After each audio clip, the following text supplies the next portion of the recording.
political analyst, si Professor Ana Malindog-Uy.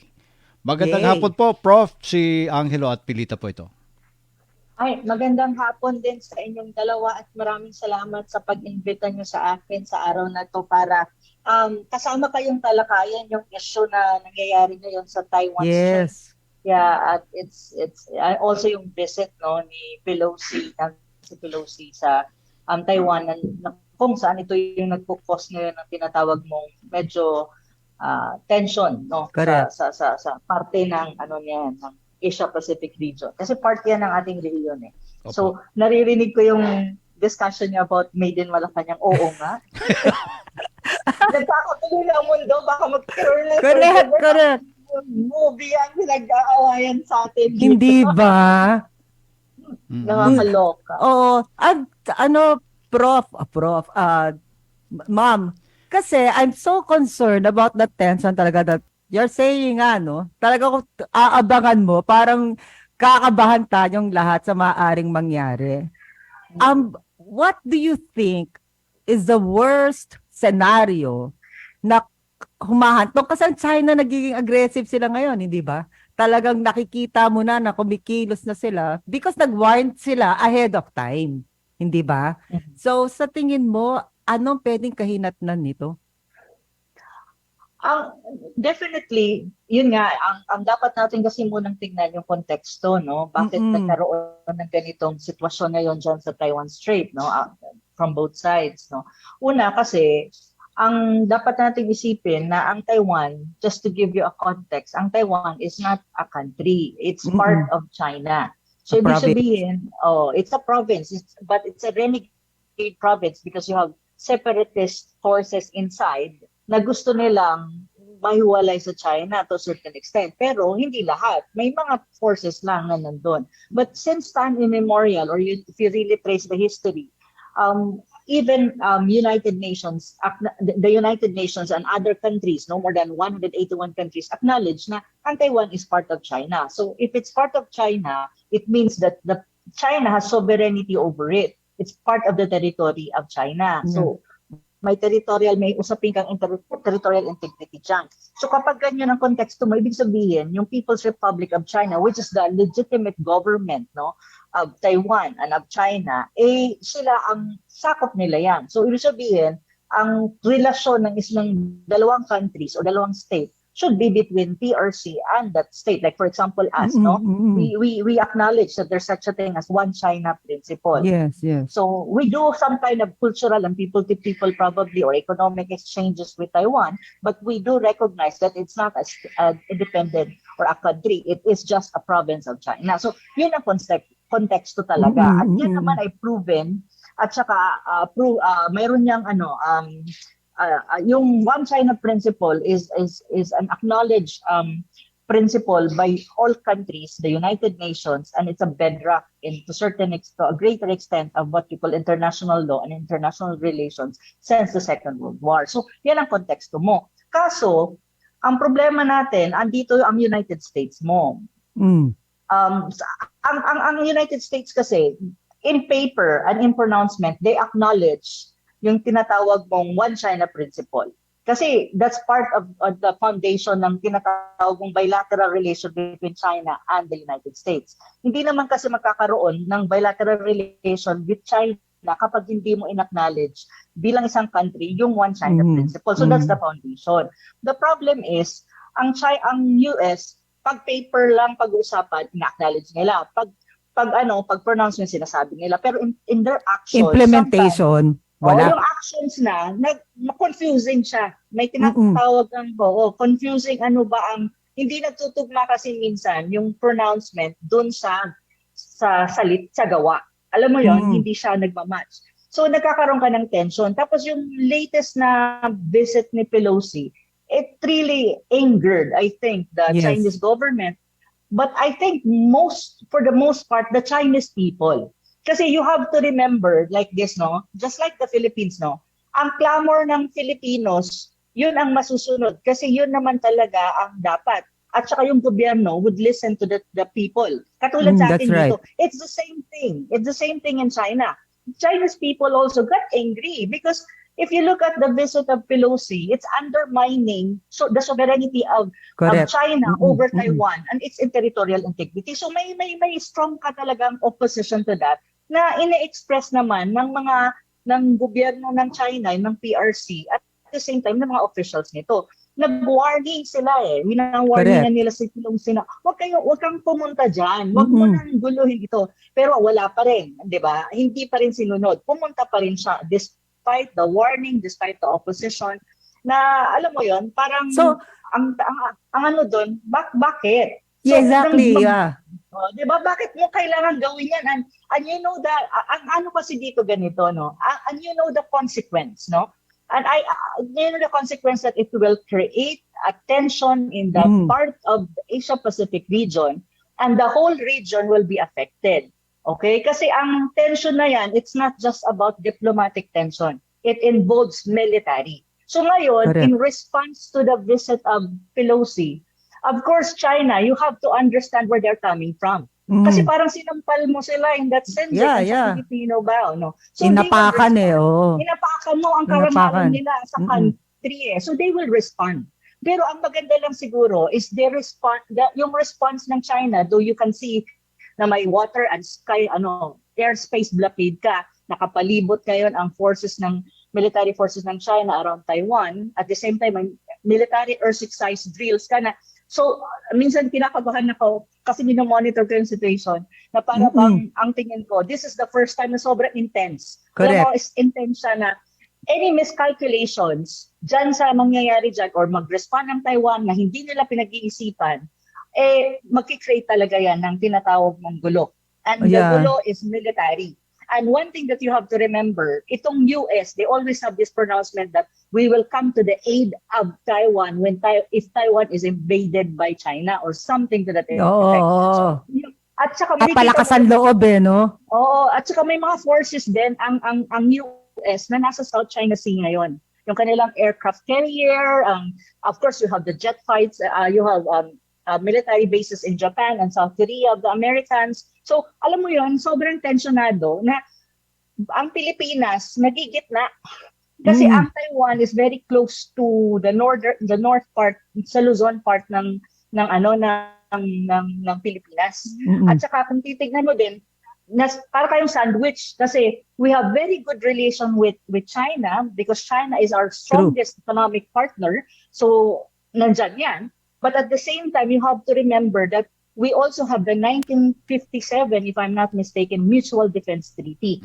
So, ang Mutual Defense Treaty kasi, may nakasaad doon na in any eventuality that the US will be at war with any country at all, we will come to its aid. Tutulungan natin sila. Kasi nandun tayo sa alliance At treaty ally natin. So, parang ang hirap ng positioning ng Pilipinas. Kasi ang Pilipinas wala namang kinalaman dyan Hindi naman tayo gumagawa ng gulo. Correct. Diba? Pero ang hirap mong posisyon kasi may pressure din coming from the West and actually even from the US, no? And one thing that we have to remember, because of the enhanced defense cooperation agreement, I think, with the United States, ang Pilipinas may US bases, yung tinatawag ng EDCA bases. These bases are located inside the military bases ng Pilipinas. And it was passed, na railroad yan during the time of Pinoy. During the time of Pinoy yan. So hanggang ngayon, nandyan yan nag-exist. So any eventualities, kapag gamitin ang Pilipinas na launchpad to attack China, if there's an eventuality in Taiwan, expectedly, if you to a certain extent, you understand militaries, operations, no? Tayong tatamaan dyan. Kung gagamitin tayo as a launchpad ng United States. So, ang hirap. So, ngayon, ang pinagpipray lang natin is, kahit na nagkakaroon ng tinatawag military exercises ang China, which is just ang ginagamit nilang mga military assets are, for the first time, ngayon pa lang nakita na, oh my God. Correct. Di ba? Pinagpipray natin na walang miscalculation kasi targeted naman siya na response. At saka, I think China is a very responsible superpower. Kahit kasi, kung titignan mo, kaya naman nila talagang intercept ang aeroplano ni Pelosi going to Taiwan. Pero hindi nila ginawa. Hindi kasi they're also trying to see na, alam mo yun, any war at all, there's no winner in a war, no? Lahat tayo ay affected at lahat tayo loser kapag nagkaroon ng gera sa region natin. Ang nakakainis lang, why in our region? Kasi doon sa European side, tignan mo ang Europe, what's going on right now sa Europe. If you look at the Ukraine crisis, it's not really a war between Ukraine and Russia. It's a proxy war between the US and Russia. And of course, allied NATO. countries, NATO, allied countries of the US. And the NATO is being led by the United States. So, ang nakaka-worry lang na why in our region, Asian people are peace-loving. We don't want to have problems in this region. We want to exist and coexist peacefully. Pero nagkakaroon tayo ng ganitong challenges at nakakakaba kasi ang Pilipinas, ang lapit-lapit natin. Correct. And we know what happened in Japan, di ba? Yes, isa pa yan. Actually, I like what you said because alam mo, for nights na since it happened, buti na lang you gave me the confirmation na I'm normal.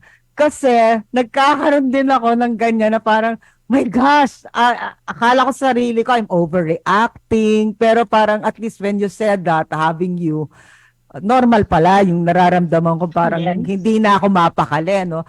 But now, I'm having like our President Bongbong Marcos Jr., no? Gaano kahirap to ngayon sa positioning niya? Because nga, as you said kanina, we have a very good economic ties and relationship with China. Then we have this treaty. Plus, in Taiwan, we have 160,000 Filipinos there. So, gaano sa tingin nyo, ma'am, ipaporma ng presidente natin ito? Like, ano sa tingin nyo ang pwedeng, kunyari, you are the advisor, let's say, of President Marcos Jr., what will you say? Sa akin kasi malinaw kung ano ang dapat na tignan ng ating bansa. Not only of the president, I think, but even the rest of the Filipino people. It's to check kung ano, it's really to define what's the national interest of the country. I think for me, basic, no? National interest of the country being dragged into any conflict at all na hindi tayo kasali, wala tayong kinalaman, hindi naman tayo gumawa, is not our national interest. That's one. So, tignan mo kung yun. Pangalawa, I think dito is ganito. Though we have friendly relation with the United States, no? But one thing that we always have to remember, and I think the president has to think about this or even to say something about this, no? If I can make an advice, an unsolicited advice, is to make it clear to China and even to the rest of the world that the Philippines has no enemy. We don't have an enemy, any country at all. And we should not make any enemy at all cost. Yeah. Ganun lang ano ko dyan. Wag. Kasi wala tayo eh. Pangalawa is, ang enemies ng or adversaries or however you call it of the United States, do we have a friendly relation with the United States? We're a treaty ally at this time around of the United States is not our adversary or our enemy at all. We are just treaty ally, but whatever they have with other countries is not, hindi ibig sabihin applicable sa atin yun dahil treaty ally tayo. No? Ganun dapat ang ating pag-iisip, no? Ibig sabihin, kung may kaaway sila, like, for example, they treat China as there is a threat to them. For us, China is not, because China is our partner, it's an ally, it's our brother, it's our close neighbor there, and it's our economic strongest partner thus far. So, mas ganun. And then, I think if I can make an unsolicited advice, he really needs to revisit the different different treaties, different agreements. To study it again. Correct. Revisit, and check if it's really applicable at this time around, given the changing geopolitical situation of the world and even of the region. And also, we're changing, no? We're not anymore unipolar, na may isa ka lang superpower. We're into a multipolar world that you have different powers, great powers in different regions. And we have to acknowledge the fact that China in this region is the strongest power thus far, economically and militarily speaking. And even India, in a matter of time, is also would rise up, probably if they would have economic development and that one would not be disrupted, would probably rise also as another great power in this region. So hindi na siya unipolar. So probably it's high time for us to rethink and revisit if, like, for example, EDCA, the BFA, and the MDT is still applicable, or if we need to renegotiate it, or if possible, come up with something. For me kasi, in terms of military, I don't think that alliances is the way to go. I think military cooperation is the way to go. Kasi there's a difference, no? Pag alliance, ang sinabi mo, kahit ayaw mo, Yeah, you have to. you have to. Pero pag cooperation, there are certain things lang na we agree at may leeway ka to maneuver kung hindi mo gusto. So Yeah. yun tingin ko with the changing world order and the changing geopolitical situation in the country. Pero Yeah. of course, it's just my analysis. No? Yeah. It's still up to the president, and I believe that the president is competent enough to see these things, and I believe he has a lot of good people around him who can give him advice. Yeah. But I hope he listens, to other Yeah. people outside of his government. Yeah. Because I think it's good to consider many options. Yeah. Kasi my God, I'm telling you, what happened there is not anymore. It will change everything. In Yeah. terms of the dynamics, the trajectory, and I think China will never allow that its sovereignty and territorial integrity over Taiwan will be challenged for Like another that, time. openly, openly. Openly and for the second time around. I don't Yeah. think it will allow that anymore. So Yeah. kaya nakaka-tension minsan. Correct. di ba? Plus may I add, because for 25 years, diba, walang bumisitang na high Wala. official dyan. And then suddenly, this girl talaga, diba? This Pelosi, bigla siya, kaya ako na, ano ba ang purpose talaga nito? Kung sasabihin, just to tell you na nandito lang kami, pwede nyo na email yun eh. Oo nga eh. Diba? Mag-Zoom, Yun lang diba? pala gusto mo sabihin. Kaya natetendan ko because what is behind that visit? Before I pass it to Partner Angelo, ma'am, no? Because you said nga, it's time to revisit our treaties, our agreements with other countries na napakatagal na ng panahon na yon. Is there a way out in that treaty? Then second, do you think na it's high time, as you said nga, hindi na tayo yung isa lang, no? Na high power, na talagang siya lang. Do you think dapat magkaroon na tayo ng open mind that, we have to be with our neighboring Yes. countries na magkaisa? Do you think that dapat medyo open na tayo sa ganun? Sa akin kasi, ang MDT is an obsolete treaty. At saka ang daming lopsided provisions ng MDT, even the BFA and EDCA. Take note, ang EDCA, May way out tayo doon, ma'am. may way Sa out naman. treaty, It's okay. just, of course, because we're a sovereign state, we can always get out of a treaty if we want to. Especially bilateral yan. Hindi naman tayo coerce na halimbawa, pag gusto na natin i-revisit, i-check natin kung okay pa o hindi at baguhin natin yung provisions dyan, hindi pwede. No, of course not. Hindi We siya are a sovereign- hindi unlimited. Hindi Hindi unlimited ganon, time. Oo, we are a sovereign state. We can make our own decision, and the partners or other country has to respect that. That's what you call But of course, it would require a strong political will coming from the leaders of the country, especially the president. Kasi at the end of the day, ang architect the sole architect of our foreign policy is the president. At saka siya talaga ang may dyan. Kasi Plus of course, commander-in-chief pa siya.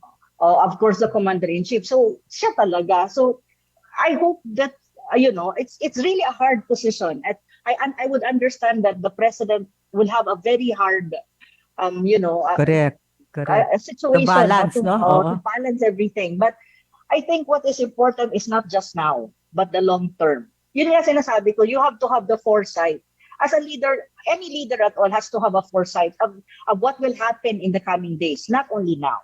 Because time is of the essence. Always yun ang inaano ko, halimbawa sa mga kaibigan ko na they're leaders of whatever. So sinasabi ko, you have to have that foresight na tinitignan mo dapat at napiperceive mo ang mga consequences at anong mangyayari in the next coming days. Importante yun sa isang leader. And I hope the president will have time to ponder on these things and also consider suggestions of other people like myself, probably I am not part of his close family or cabinet or official, but so ganon dapat siguro. And on another note naman, pagdating dyan sa Taiwan, we will see kung ano ang mangyayari. Pero ang alam ko, ang military exercises dyan would last until Sunday. So Yeah. medyo mayroon pa tayong 2 araw. Tsaka pag na-extend, oh my gosh, talaga the palpitation, no? Talagang ano. Oo, Partner, kasi ano, nakakatakot. correct! Buti naman sinabi mo pati pala ikaw may ganon. Kasi akala ko talaga baka nagkakaroon lang ako ng menopausal attack or something like that. Hindi ako makatulog. Basa ako ng basa. Prof, Partner ano sa Angelo. palagay po ninyo doon sa medyo hindi masyadong natutukan, parang unfinished job ng PRRD administration dahil all along, bago mga 1 year before matapos yung term ni PRRD, nakailang US visit yung ating Defense Secretary, Delphine Lorenzana sa Amerika. Pati yung pagsundo yata ng Balangiga Bells nandun. At saka yung anniversary ng, yun nga, yung Mutual Defense Treaty na sinasabi niya pag-uwi, na talagang it's time to revisit and review this Mutual Defense Treaty. Pero parang walang masyadong pagkilos ang administrasyon. Ngayon pa, ano kaya ang dapat na maging catalyst, kumbaga, para kumilos talaga ng bigyan ng priority itong issue na ito. Yung mga treaties na, yun nga, lopsided nga yun, sinasabi niyo, mga provisions. Mukhang na tayo doon. Sinauna na at medyo talo pa tayo kapag kinuwenta mo. One-sided. Oo, yung para sa benepisyo ng mga treaty na ito. Opo, before ko sagutin po ang tanong niyo po, Ginoong Angelo, balikan ko lang yung isa pang exchanges namin ni Sister Pelita Uy. Kasi parehas kami ang Of course, you're my sister. Oo. Sabi niya kung open na ba or dapat na ba maging open ang Pilipino sa magkaroon tayo ng military cooperation with our fellow Asians or neighboring countries like China even, no? I think yes. Kasi unang-una, in geopolitics kasi, you need to understand kung nasaan ka as a country. Tayo po ay nasa Asia. Ang ating pong ang China is our neighbor, as in neighbor. At the other side of South China Sea is China. So, kahit anong gawin mo, hundreds of years, thousands of years, hindi magbabago yan. Correct. So, hindi talaga magbabago yan, kahit anong gawin natin. So, ang sinasabi ko lang is, we need to have good relation with China, economically, militarily, diplomatically, in every possible sense. Kasi neighbor natin yan, hindi yan magbabago. So hindi mo naman gusto siguro magkaroon ng hindi magandang kaunawaan sa iyong kapitbahay, di ba? Oo. That's very basic in geopolitics. On the other note, marami din tayong ibang neighbor dito sa ASEAN region and even outside of ASEAN, the bigger Indo-Pacific region or Asia-Pacific region. I think it's high time for the Philippines to open our minds and our options. We can have military cooperation, military exercises joined together with the rest of Asian countries. Kasi they are our neighbors. The more you have military cooperation, military exercises, even with China, the more you bridge understanding between our military and their military. No? Kasi nag-uusap yan, nagkakasama and all that, nagpa-practice together. So, in a way, kung mayroon mga git-gitan dyan na napapag-usapan at nagkakaroon ka ng confidence building or trust measures. So, that's one advantage if we try to open up our minds and our options. No? Pero, hindi siguro alliance. Kasi alliance mahirap talaga. Tali ka dyan kapag alliance. Pero pag cooperation, may mga provisions lang dyan or may mga activities na pwede kayong mag-cooperate at pwede kang humindi kung ayaw mo. So, mas ganon. Mas flexible siya. Pero pag alliance talaga, ay delikado. Ang hirap ng alliance. Tignan mo. Parang lumipat ka lang, ano? Oo. At parang saka, ganon din. Cooperation, no? At saka, I think that's something that needs to be prioritized. Ang maganda sa sinabi ni President Marcos Jr. is, mayroon siya atang statement na he is open to these things. And he's even open to have military cooperation, I think, with China, which is, I think, a positive direction. No, pero ang ano ko dito is let's not be focused into one. Kasi I'll be very frank with everyone. No, ang US ang layo ng US sa atin, but we have an alliance with the US. Pag nangyari sa atin dito, madali ba sila makakaresponde? Of course not. Ang layo nila sa atin eh. Though they have bases in the country, but still not sufficient enough. But of course, they have other friends in South Korea and Japan because they have military bases in there. And you have Guam as well, no? So, yun. Ang sitwasyon, kailangan kasi ng Pilipino isipin kung paano nagbabago ang mundo At doon sa pagbabago ng mundo, kailangan natin i-adjust din ang sarili natin at paano tayo puposisyon. So I think on doon naman sa sagot sa tanong po ni Ginoong Angelo, ang tingin ko naman kahit nung panahon, I think sa research ko, sa pagsusulat ko, kahit I think sa panahon ni President Duterte, meron na talagang meron ng impetus at meron ng mga starting points na gusto nilang i-review ang MDT if it's still relevant or not anymore. Or kung mayroong mga provisions dyan ng EDCA, NDT, BFA na kailangan ripasuhin or renegotiate with the United States. Nandyan na yan eh. I think nabinbin lang yan dun sa pagdating ng COVID-19. No? Kasi syempre, we're trying to ask help, ang aywan ko kung totoo, pero narinig ko rin at na-research ko na ang US ata, isa sa kanilang mga, how do you call that, exchanges or tinatawag mo, okay, bibigyan kita ng vaccine pero ito wag mong gagalawin. Yung BFA ata. Yes, yes. True, di ba? So para siyang I would, in real sense kasi, in real talk, blackmailing yan yung tawag. No? Okay, bigyan kita ng vaccine, pero ito wag mong gagalawin. BFA yata pinag-uusapan dyan. And you are in a situation that the president needs to respond immediately dun sa crisis na mayroon. Kasi ibang usapan yung COVID. So of course, the president, parang natali ang kamay niya. Pero I think President Duterte really has that genuine intention to review these things. Yung mga agreements natin with the United States military, kaya lang, nagkaroon ng COVID na binbin. So ngayon, wala na siya sa pwesto eh. So ang susunod na administrasyon na, which is, ito na, yung President Marcos na tayo. So I think President Marcos can always go back to the experience of his father. Yeah. Well, hindi ka na siya dapat lumayo eh. Andyan ang kanyang father as a case study in point. Kung ano ang kanyang titignan pagdating sa mga agreements na to. Kasi si Ferdinand Sr., malinaw ang kanyang palisiya when it comes to that. And siya pa nga ang nagsasabi na ang MDT lopsided nga. Kasi inaatake ng Pilipinas, nag-uusap pa sila sa Kongreso kung didepensahan tayo o hindi. And one more thing that we have to remember, ang MDT for the Philippines is a treaty. But for the United States, it's not even a treaty because it was not ratified by the Senate. Executive agreement lang kasi executive level lang. Pero sa atin kasi, treaty ang ating So, dyan pa lang, makikita mong lopsided na. Oo, one-sided nga. One-sided siya at mas beneficial sa kanila kaysa sa atin. As a country, we should always think of what is good for us, not good for other country. Kasi, my God naman, diba? Sino ba ang puprotekta sa atin kung di tayo din? Diba? Ganun lang yung kasimple. Yeah, that's right. Alright, sana may magandang development dito sa mga pagbisita ni Speaker Nancy Pelosi. Nasa Japan siya ngayon, tatawid pa ng South Korea. Mukhang mayroon siyang gagawing pag-antagonize, pag-aawayin yung mga bansa eh. Gusto niya yata arestuhin daw si Kim Jong-un sa North Korea. Sister Uy, tama ba yun?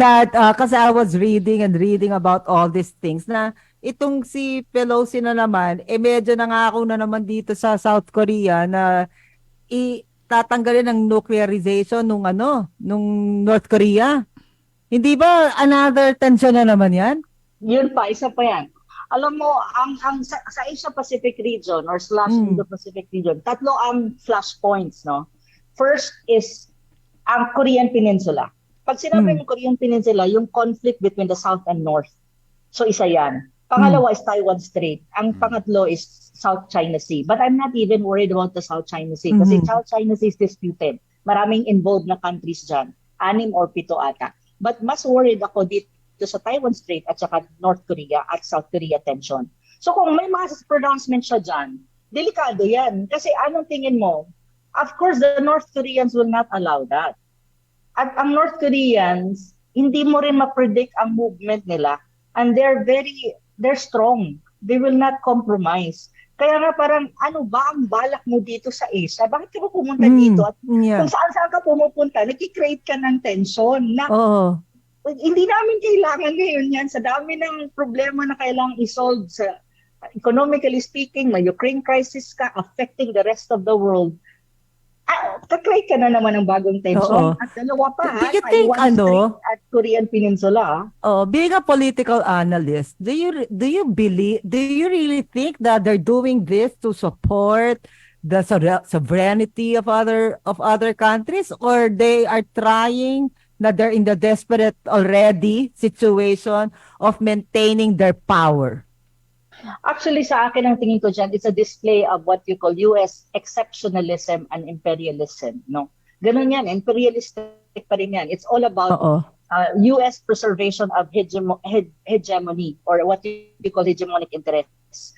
At saka, another thing that we need to factor in also, this November, midterm election sa United States. So Oh. it's also all about local politics. Kasi siya, I think baka mag-run ulit yan pagka sa Kongreso, and probably would still be vying for the speakership. Kasi ngayon siya yung speaker. Pero pag midterm election mo, of course, magbabago ang dynamics sa House nila, House of Representative nila. So yun, siguro she's also playing with the what you call local audience niya. But at the same time, if you look at the background of Pelosi, anti-China talaga yan at pro-Taiwan yan. So parang ang tingin niya is kung hindi man siya makabalik sa speakership niya, may legacy siya na nag-create siya ng tension dito sa atin. At she will be known for it. Yun yung tingin ko dyan eh. Pero for me, it's more on playing, no? And trying to cater to local politics kasi malapit na ang midterm election. And I think the Democrats are way behind the Democrats, no? Actually, Democrat yan. At saka si Biden, yung isang partido lang yan eh.